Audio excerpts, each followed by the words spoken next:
Fit dunya ing dalem donya wal akhirati lan akhirat.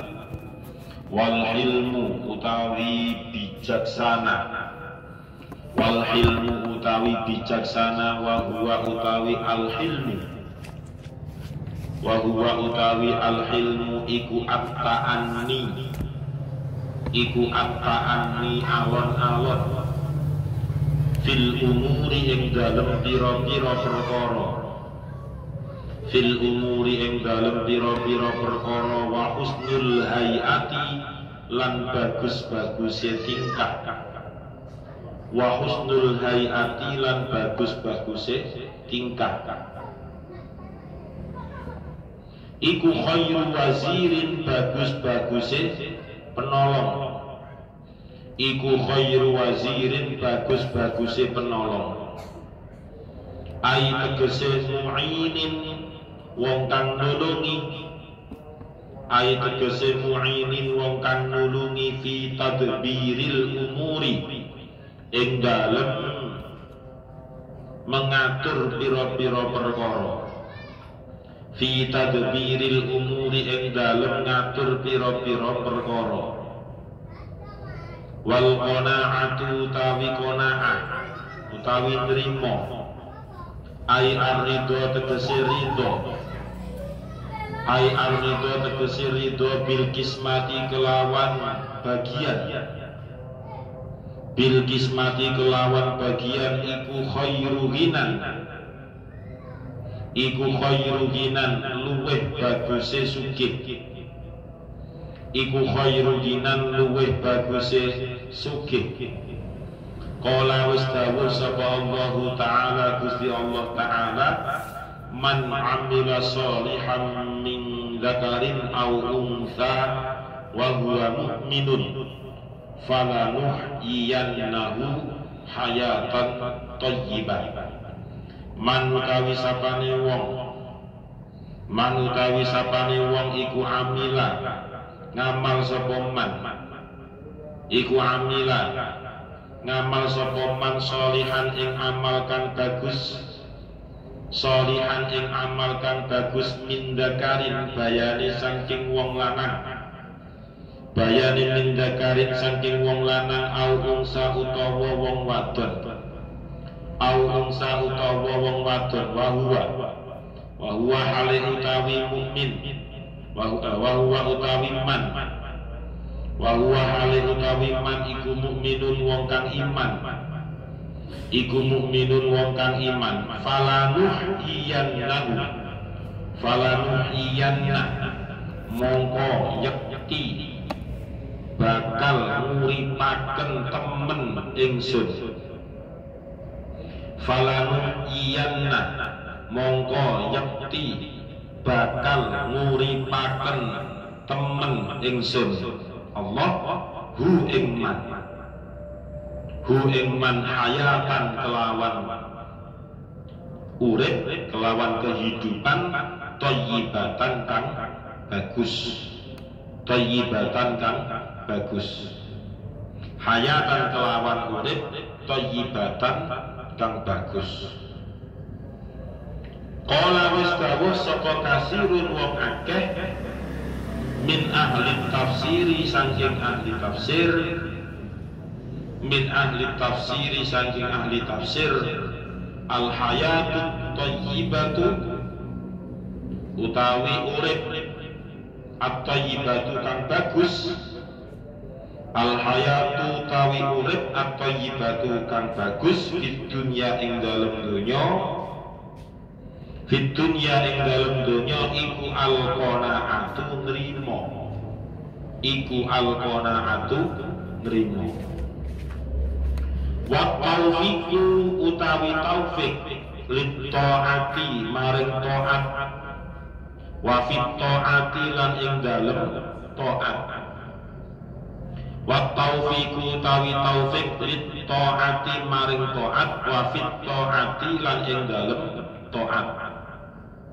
Iku khairu aunin bagus-baguse pitulung. Iku khairu aunin bagus-baguse pertolongan. Lil umuri maring pira-pira perkara. lil umuri maring pira-pira perkara. Wal mautu utawi pati, wal mautu utawi pati iku khairu muadibin, iku khairu muadibin luwih bagus-baguse wong kang didik.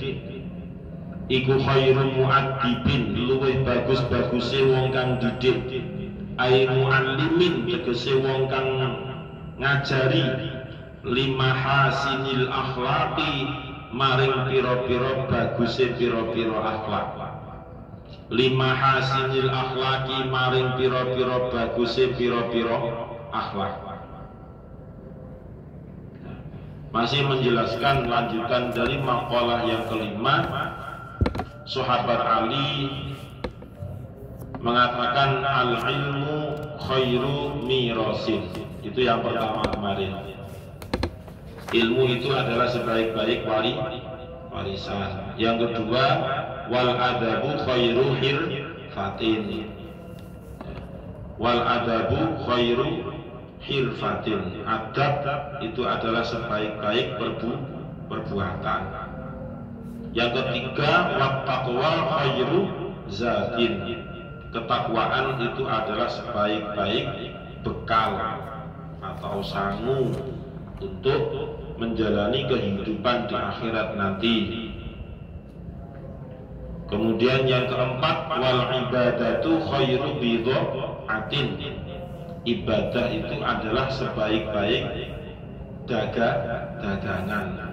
Itu yang keempat. Artinya orang ibadah itu pasti akan diberi pahala oleh Allah, ikhlas maupun tidak ikhlas. Tapi pahala banyak atau tidaknya itu pasti pengaruh kepada ikhlas ataupun yang tidak ikhlas. Yang kelima, wal amalu sholihu khairu qaidin. Yaitu perbuatan yang baik adalah sebaik-baik penuntun, sebaik-baik yang bisa mengantarkan kita kepada surga. Jadi perbuatan yang baik yang pernah kita lakukan itu akan kita petik hasilnya, akan kita panen hasilnya ketika nanti sudah ada di alam akhirat sana. Nah, sekarang ini kita masih dalam tahap proses memperbanyak amal soleh supaya tetap bisa istiqomah melaksanakan amal soleh. Walaupun itu sepele, tetapi itu sekecil apapun amal soleh yang dikerjakan, pasti Allah itu tidak akan menyia-nyiakan perbuatan hambanya. Apalagi ini berkaitan dengan amal soleh. Itu yang kelima. Wa husnul khuluqi khairu qarinin. Sebaik-baik akhlak itu merupakan sebaik-baik teman. Jadi dimanapun kita berada, berarti kita harus menjunjung tinggi yang namanya akhlak. Harus mengutamakan akhlakul karimah. Bagaimanapun akhlakul karimah itu tetap berada di atas ilmu. Baru setelah itu ilmu. Karena orang yang berilmu ketika sudah tidak punya akhlakul karimah, itu sama dengan konten dari diri orang tersebut itu menjadi kosong, walaupun sebenarnya ilmunya juga banyak, tetapi akhlaknya tidak baik. Wa husnul khuluqi khairu qarinin li sahibihi fid dunya wal akhirah.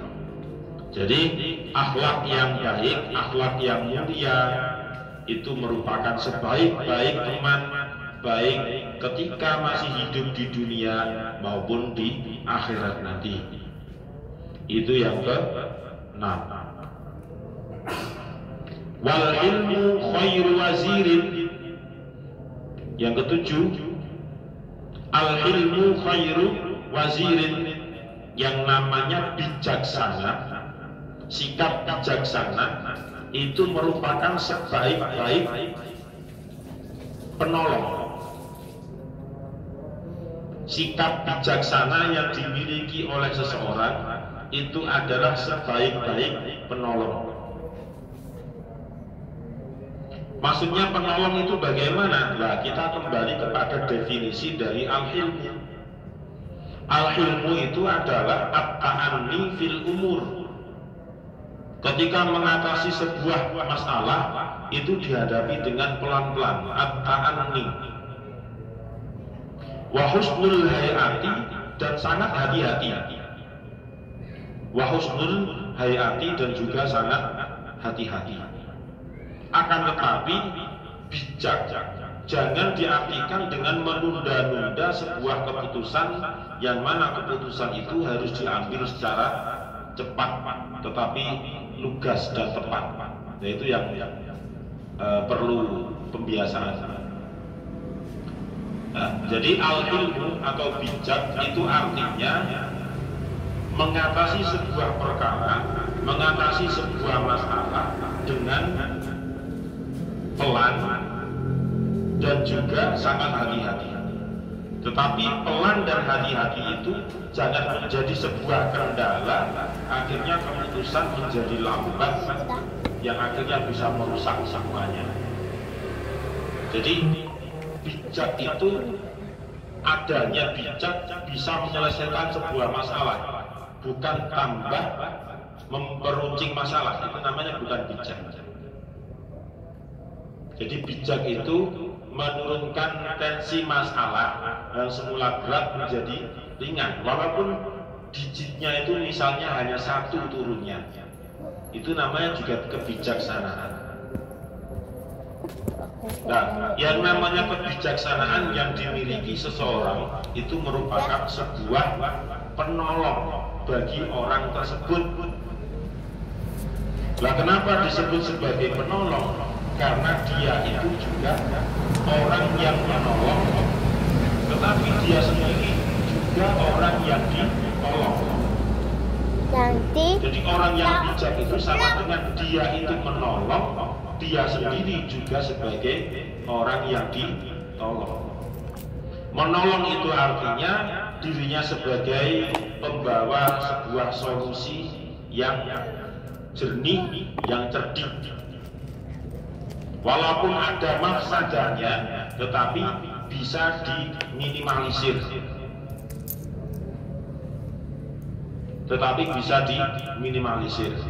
Nah, begitu juga dirinya itu ditolong dengan sebuah kebijaksanaan tadi itu. Nah, ditolongnya bagaimana? Nah, dirinya itu menjadi akibat dari kebijaksanaan, dia mendapatkan pahala.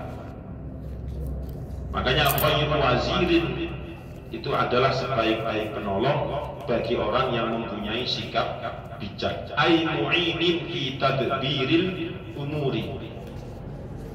Orang yang menolong dalam mengatur sebuah masalah. Ya, orang yang menolong dalam mengatur sebuah masalah. Nah, kalau misalnya menolong kemudian tambah rusak, itu namanya enggak nolong, tapi tambah masalah. Bantu tetapi tambah buyar kabeh. Itu yang keenam. Yang ketujuh, wal qanaatu khairu ghinan. Qanaah atau ridho terhadap pemberian dari Allah. Ridho terhadap pemberian dari Allah itu merupakan sebaik-baik kekayaan. Jadi orang yang qanaah itu sebenarnya adalah kaya. Orang yang qanaah itu adalah sebenarnya orang yang kaya. Qanaah itu apa? Qanaah itu artinya menerima apa yang telah diberikan oleh Allah kepada kita, itu namanya qanaah. Contohnya Albani wis dikai HP, ya sudah, itu namanya qanaah, diterima HP-nya itu. Ojo bersulok, jangan merasa kurang dan sebagainya. Nuruti kurang, manusia nggak ada rasa puasnya. Sampai kiamat pun itu pasti akan merasa kekurangan. tapi diredam dengan dirinya sendiri supaya tercukupi, merasa tercukupi. Kalau sudah bisa merasa tercukupi dari dirinya sendiri, sebenarnya dia itulah orang yang paling kaya di dunia ini. Karena dia sudah tidak mikir dengan apa yang akan diinginkan, yang dia merasa sudah cukup. Wal qanaatu khairun ghina. Nah, berkaitan dengan qanaah ini, Allah Subhanahu wa taala menurut Imam An-Nawawi Al-Batani dikaitkan qanaah dengan firman Allah yang ada di Quran surat An-Nahl 14. Man amila sholihan min dzakarin aw unsa wa huwa mu'minun falanuhyiyannahu hayatan thayyibah. Barang siapa yang berbuat baik, barang siapa yang berbuat baik, entah itu laki-laki maupun perempuan, pokoknya berbuat baik ya. Jadi objeknya itu laki-laki maupun subjeknya laki-laki atau perempuan, objeknya adalah amalus sholih, yaitu perbuatan yang baik. Nah, perbuatan yang baik itu apa? Yang banyak, yang sekiranya tidak bertentangan dengan syariat, itu berarti disebut dengan amalus sholih. Barang siapa yang berbuat baik, baik itu laki-laki maupun perempuan, tetapi ada syaratnya. Wa huwa mu'minun, syaratnya harus mukmin. Itu syarat mutlak. Syaratnya harus mukmin. Enggak mukmin, ya berarti enggak masuk khitabnya Allah ini. Enggak mukminah, berarti enggak masuk khitabnya firman Allah di dalam Quran surat An-Nahl ini. Ini hanya dikhususkan bagi orang yang mukmin. Seandainya ada orang non-muslim kemudian dia berbuat baik, apakah itu mendapatkan pahala? Itu hanya Allah sudah. Wallahu a'lam. Tapi kalau dikaitkan di sini, maka falanuhyiyannahu hayatan thayyibah. Orang yang berbuat baik, baik laki-laki maupun perempuan, tetapi berbuat baiknya itu dalam keadaan mukmin, dalam keadaan beriman kepada Allah, maka Allah menjamin kehidupan orang tersebut dengan hayatan thayyibah, dengan kehidupan yang baik. Menjamin hidup dari orang yang berbuat baik tadi itu dengan hayatan thayyibah, dengan kehidupan yang layak, dengan kehidupan yang baik. Ya, ahli tafsir kebanyakan mentafsiri hayatan thayyibah itu dengan al-qanaah, ditafsiri dengan qanaah. Ahli tafsir kebanyakan, kata Imam An-Nawawi Al-Batani ini, yang dimaksud dengan hayatan thayyibah itu adalah al-qanaah, nerimo apa ono nerimo ing pandum. Itu namanya hayatan thayyibah. Berarti kalau diterjemahkan dan juga ditafsiri, barang siapa yang berbuat baik, baik laki-laki maupun perempuan, asalkan dia beriman kepada Allah, maka Allah akan menjamin kehidupan orang tersebut dengan al-qanaah, dengan menerima apa adanya, tidak tersulut dengan bagian dari Allah, terutama dalam masalah duniawi, ya, hayatan thayyibah. Nah, itu al-qanaah. Jadi qanaah itu adalah sebaik-baik kekayaan. Kekayaan tertinggi yang dimiliki oleh manusia di dunia ini sebenarnya ya qanaah. Nah, berkaitan dengan firman Allah itu tadi, misalnya ada orang muslim membantu iuran untuk membangun jembatan, itu kan termasuk amalus sholih, amal yang baik. Tetapi sayangnya dia tidak wa huwa mukmin, dia tidak mukmin. Maka pahalanya apakah itu dapat atau tidak, itu urusan Allah. Tapi syarat di sini mutlaknya itu adalah wa huwa mukmin. Tetapi kalau di firman Allah yang lain, man amila sholihan fali nafsi wa man asaa fa 'alaiha wa ma rabbuka bidzallamin lil 'abid. Enggak ada wa huwa mukminunnya. Dan siapa yang berbuat baik ya untuk dirinya sendiri, wa man asaa fa 'alaiha. Dan siapa yang berbuat jelek ya ditanggung akibatnya, ditanggung dirinya sendiri. Wa rabbuka bidzallamin lil 'abid, dan Allah itu bukan zat yang mendolimi terhadap hamba-hambanya. Nah, ini yang nomor berapa tadi? Hah? 7 ya? Nomor 7. Yang ke-8, at-taufiqu lit-ta'ati wa fit-ta'ati khairu 'aunin lil umuri. Yang namanya taufik dari Allah, khairu 'aunin, sebaik-baik penolong. Jadi at-taufik itu adalah sebaik-baik penolong. Taufik itu apa artinya? Di beberapa kesempatan yang lalu sudah pernah dijelaskan oleh musannaf bahwasanya taufik itu adalah berusaha untuk menjauhi perbuatan maksiat, itu namanya taufik. Nah, ketika kita menghindari perbuatan maksiat, itu kan kalau tanpa adanya pertolongan dari Allah, tidak mungkin kita bisa menghindari perbuatan maksiat itu. At-taufiq lit-ta'ati wa fit-ta'ati. Di sini menggunakan dua redaksi yang berbeda, hanya beda huruf tok. Yang pertama lit-ta'ati, maring ketaatan. Kalau yang kedua wa fit-ta'ati. Kalau lit-ta'ati itu berarti mengantarkan kepada ketaatan. Kalau fit-ta'ati berarti dia pas mengerjakan ketaatan. Kalau misalnya ta'ah itu ditafsir dengan sholat, berarti lis sholati wa fis sholati, gitu. Jadi lis sholati wa fis sholati. Lis sholati berarti orang tersebut perjalanan dari tempat tinggalnya menuju kepada tempat ibadah, tempat jamaah, itu namanya lit-ta'ah. Lah, yang disebut dengan wafit ta'ah atau wafis sholat itu bagaimana? Berarti ketika dirinya melaksanakan sholat, paham ya? Itu namanya lit ta'ati wafit ta'ati. Kalau dikaitkan dengan haji misalnya, berarti tinggal ganti saja redaksinya, lil haji wafil haji. Kemudian puasa misalnya Ramadan, ya berarti tinggal mengganti redaksi saja, lis shaumi wa fis shaumi. Jadi ada lis shaumi berarti mengantarkan dirinya untuk bisa melaksanakan puasa Ramadan itu bagaimana caranya?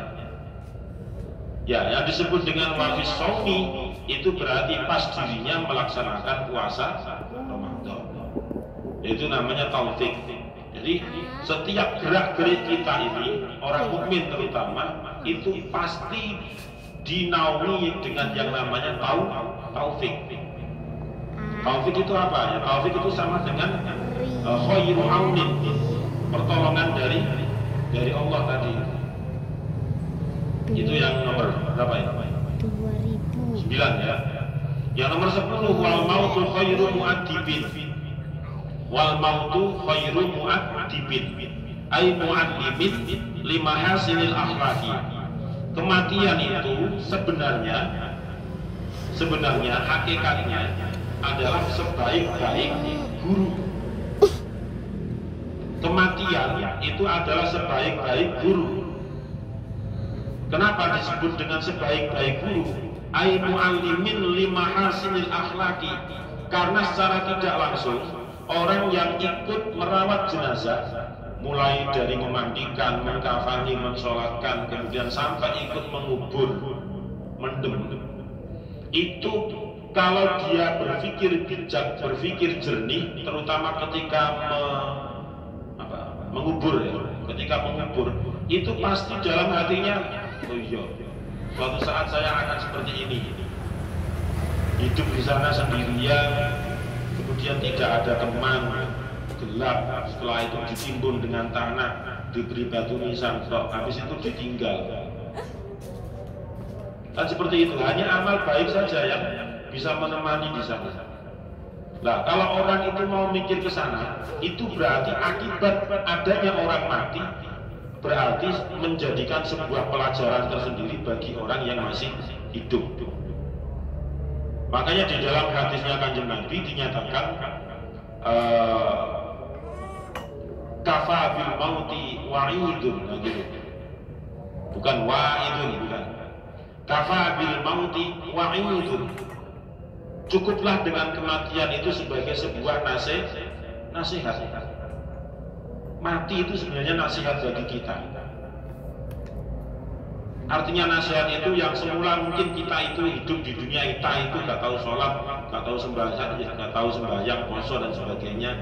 Ada orang mati, ya mungkin bisa sadar sedikit. Kemudian yang sudah baik ya menjadi lebih baik lagi.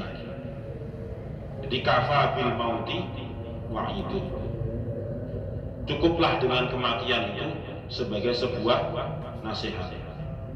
Dan sebaik-baik nasihat itu adalah kematian yang sifatnya as-sukut, pelajaran, tetapi yang dipelajari itu adalah zat yang atau yang dia nggak bisa apa-apa, tapi dari situ pelajaran sangat berharga, banyak,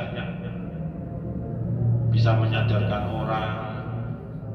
Nah, seperti itu ya. Jangan ketika tambah ada orang mati disudoni dong. Oh, iku mati kena bledek. Wong mati biasa saya kena bledek. Iku mati kakek makan sego goreng. Oh, mati biasa kan sego goreng. Jadi dengan adanya kematian itu kita mikir suatu saat kematian pasti akan menjemput kita. Jadi kita nggak usah kemenyek, boleh kematian nggak usah. Kalau hidup kita itu diinting-inting kalau kematian, masuk melayu dan beri ngorok, tetap kematian akan ikut di sana. Mas yo yang dia itu mau ke mana, Mempurang misalnya, itu tetap kematian akan mengintip dia. Pas ngorok, pojokan langsung malaikat set.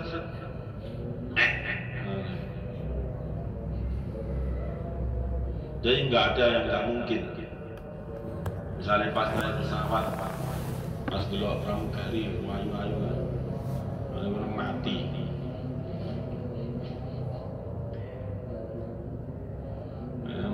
Makanya kita sering berdoa agar caranya dimatikan kita itu dengan cara yang baik, gitu ya. Misalnya pas sholat, pas khutbah, pas ngimami, ojo sampai pas nyepet.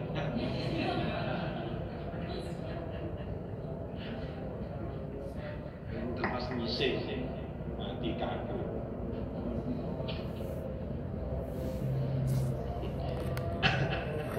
Jadi matikannya dengan cara yang baik, itu harapan